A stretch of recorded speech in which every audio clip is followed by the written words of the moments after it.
mahşerde amel defteri önüne konacak, bu ayet-i kerimeyi söylüyorum. Bakacak, defteri amalinde 10 ton şarap içmiş olmanın günahı yazılı. Sen 10 ton şarap içmişsin. Diyecek, ya Rabbi ben hayatta ağzıma içki koymadım. Ben hayatta evime, aileme içki taşımadım, getirmedim, içmedim. Ben böyle bir şey yapmadım. Denecek ki sen içkiye hizmet edenleri destekledin, oradan bu kaynaklanıyor. Sebep oldun. Bakacak amel defterine 100 tane karıyla zina etmiş. Ya Rabbi ben harama uçkur çözmedim, benim bir tek karım vardı. Zina etmedim. Ama zina edenlere sebep oldun, destek oldun. Vallahi amel defteri hepinizin çıkacak karşısına. Aklınızı başınıza alın. Fani dünyada rezil olmayın ahirette. Ben kan alıyorum. İmam Maturidi diyor ki, zalim bir idareci var. Zulmettiği belli, birilerine zulmediyor. Onun diyor, köprü yapsa, iyi bir şey köprü yapmak. Bunu övsen kafir olursun diyor.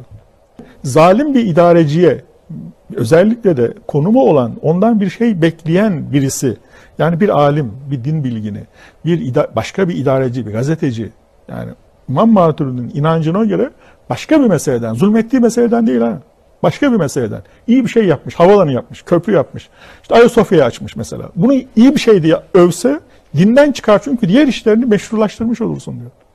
İslam Ansiklopedisi'nde Maturidi maddesinde var bu. Yani Maturidi maddesinde yazıyor bu.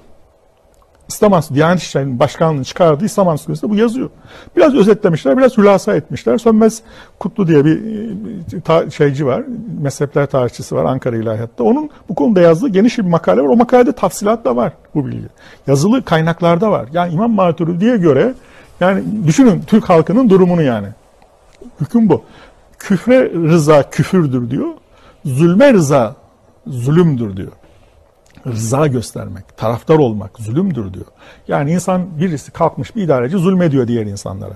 Bir masum bir gruba zulmediyor. Sen ona rıza gösteriyorsan, oy veriyorsan, destekliyorsan, benim adamımdır diyorsan, yok şudur budur, bunların hiçbirisi hikaye kabul etmez.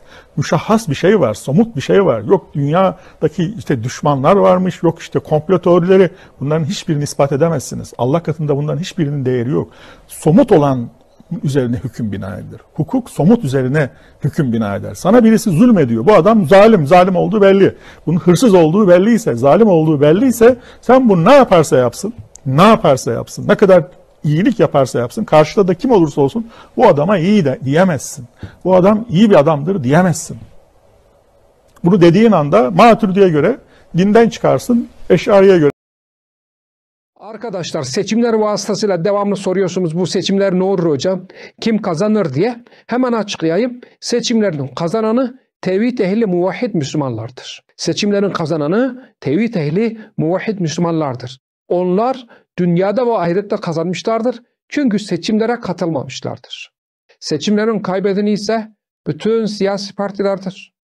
Ve seçimlere katılan her bir ferttir. Çünkü onlar Allah'a şirk koşarak bütün amellerini boşa götürmüşlerdir. Arkadaşlar seçim biliyorsunuz demokrasi. Demokrasi halkın yönetimidir. Demokraside söz sahibi insandır. Hukuk sahibi insandır. Kanun koyan insandır. Yasa belirleyen insandır. Doğru ve yanlışı belirleyen insandır. Seçimler ise bu insanlara bu yetkiyi vermektir. İslam'da ise söz sahibi Allah'tır. Emreden Allah'tır. Yasa koyan Allah'tır. Hukuk sistemi belirleyen Allah'tır. İşte demokrasi Allah'ın bu hakkını alıp insana vermektir. İslam'a göre bunun ismi de şirktir. Allah'a ait olan bir şeyi Allah'tan alıp da Allah'tan başkasına verdiğiniz zaman bunun ismi şirk olur. Şirk bütün amellerinizi boşa götürür. Şirk Allah'ın hiçbir şekilde affetmeyeceği bir suçtur. Allah subhanehu ve teala Zümer suresinde Resulüne bile eğer şirk koşarsan bütün amellerin boşa gider demiştir. Bundan dolayı Allah'a şirk koşmayan tevhid ehli muvahhidler bu seçimlerin en çok kazananıdır. Hatta tek kazananıdır. Allah'ın hakimiyet yetkisini kullara veren, insanlara veren kim olursa olsun herkes Allah'a şirk koşmuş müşriktir ve bu seçimlerin kesin kaybedenidir. Ben bundan dolayı bu seçimlere katılmayarak Allah'a şirk koşmayan tevhid ehli muvahhidleri tebrik ediyorum. Ve bu vesileyle böyle bir şirke bulaşanlar, bunlar da tövbeye davet etmek, gelin Allah'a tövbe edin, yasama yetkisini, hukuk sistemi yetkisi, belirleme yetkisini insanlara vermeyin, gelin bundan tövbe edin diyerek onlara da nasihatte bulunmak istiyorum.